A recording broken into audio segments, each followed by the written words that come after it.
माने तो शिव शंभू भोलेनाथ जग के कण कण में और हर जन के मन मन में बसे। तो हमने सोचा कि क्यों ना आपको झारखंड की सांस्कृतिक राजधानी देवों के देव महादेव के घर देवघर लेके चले।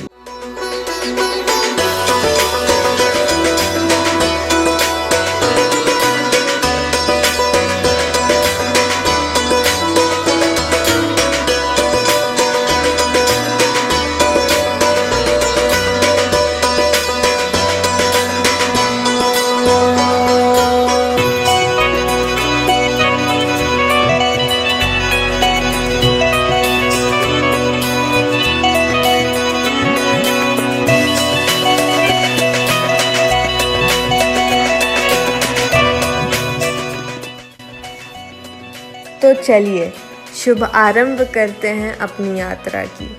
गिरिडीह से देवघर की यात्रा 70 किलोमीटर में हमें तय करनी है। The oldest city of Jharkhand. प्राचीन काल में बसा है देवघर, अनंत रहस्यमयी कहानियों का एक पौराणिक नगर। Deoghar is situated on the bank of Ajay River and its tributary Dadwa River. The native languages of the city is Hindi, Angika and Santhali. Devghar has a total population of 2,31,023 with literary rate 86%. बाबा नगरी देवघर में आपका स्वागत है।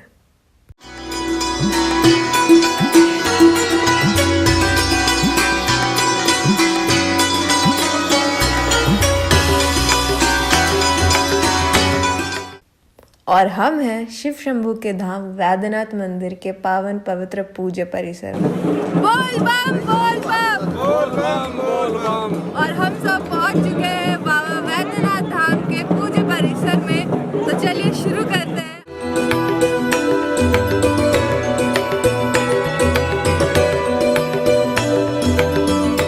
इस मंदिर के निर्माण में सबसे प्रचलित कथाओं में से एक कथा यह है कि रावण ने अपने 10 सर समुद्र में कर दिए थे और ये देखकर स्वयं शिव शंभू ने उनका उपचार किया था, जिस कारण हमारे शिव शंभू भोलेनाथ वैद्यनाथ कहलाए और इस प्रकार यह पावन परिसर वैद्यनाथ धाम बना।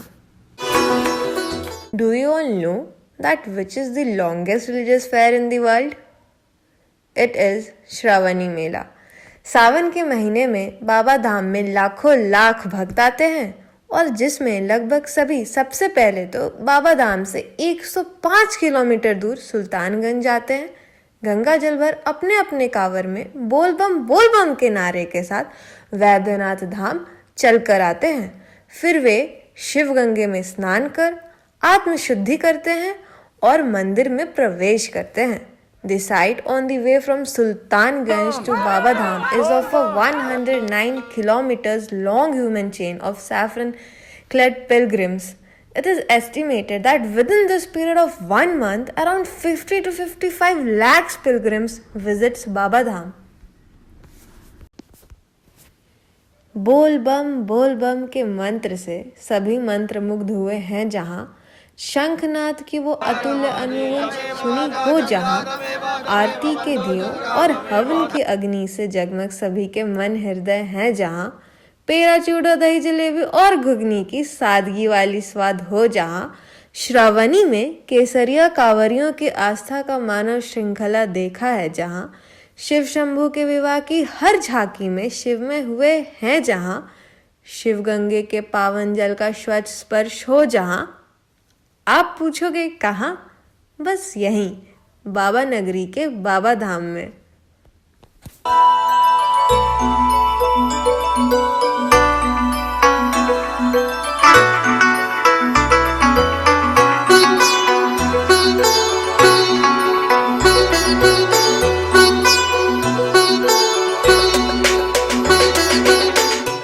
अरे जरा ठहरिए, अभी तो आधी देवघर बाकी है और मैं हूँ नौलखा मंदिर।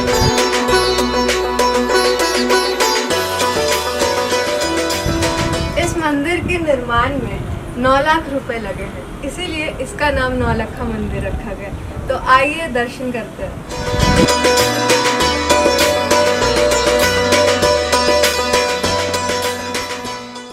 नौलखा मंदिर श्री राधा कृष्ण को समर्पित है। और यहाँ का डिज़ाइन वास्तुकला के प्रति उत्साही लोगों के लिए एक प्रेरणा स्रोत है।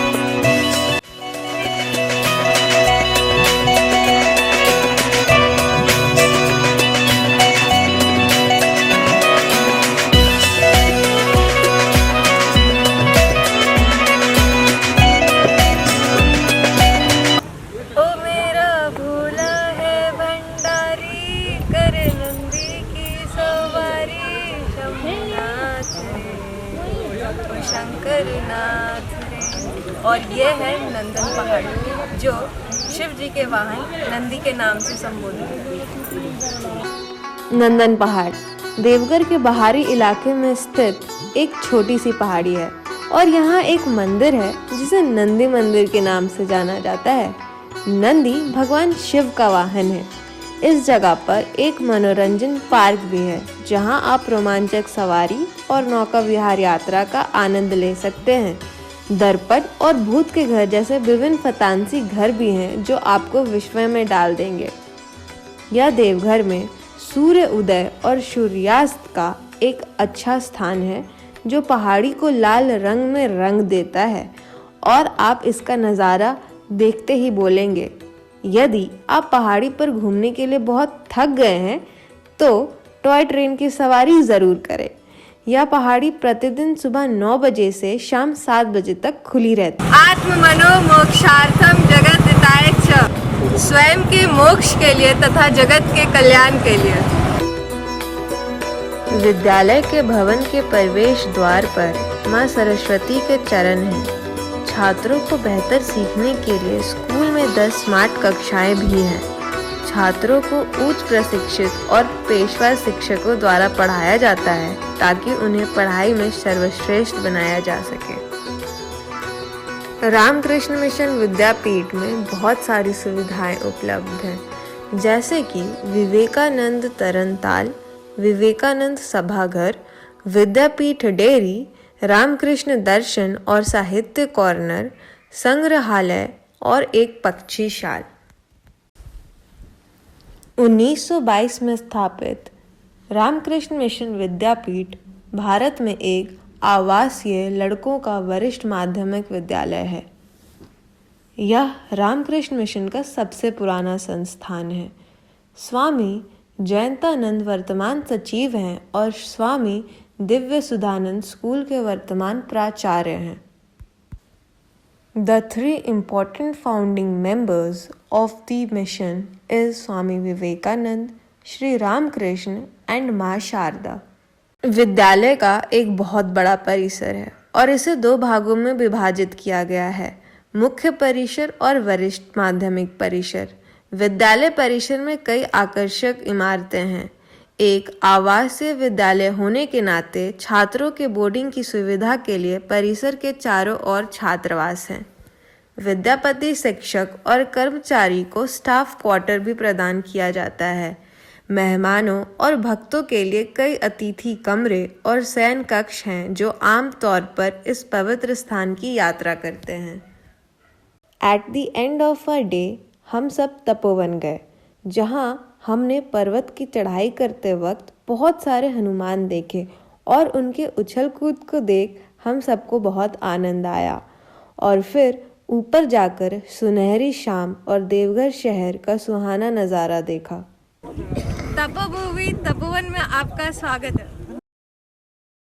उत्सव है, प्रेम है, उमंग है, तपस्या भी है, मोक्ष भी, श्रद्धालुओं का समर्पण भी, अघोरियों का अर्पण भी है। यहाँ आरंभ है, यहाँ अंत भी यही है, आदि और अनंत भी यहाँ, जीवन भी यहाँ, मरण भी यही है हमारी बाबा नगरी देवघर।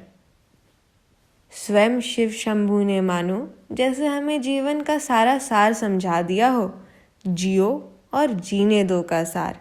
हमारी समझ में समझोगे तो जीवन आज है, अभी है, कल जो भी हो, आज तो खुल के जियो। Thank you everyone, see you all soon, bye bye.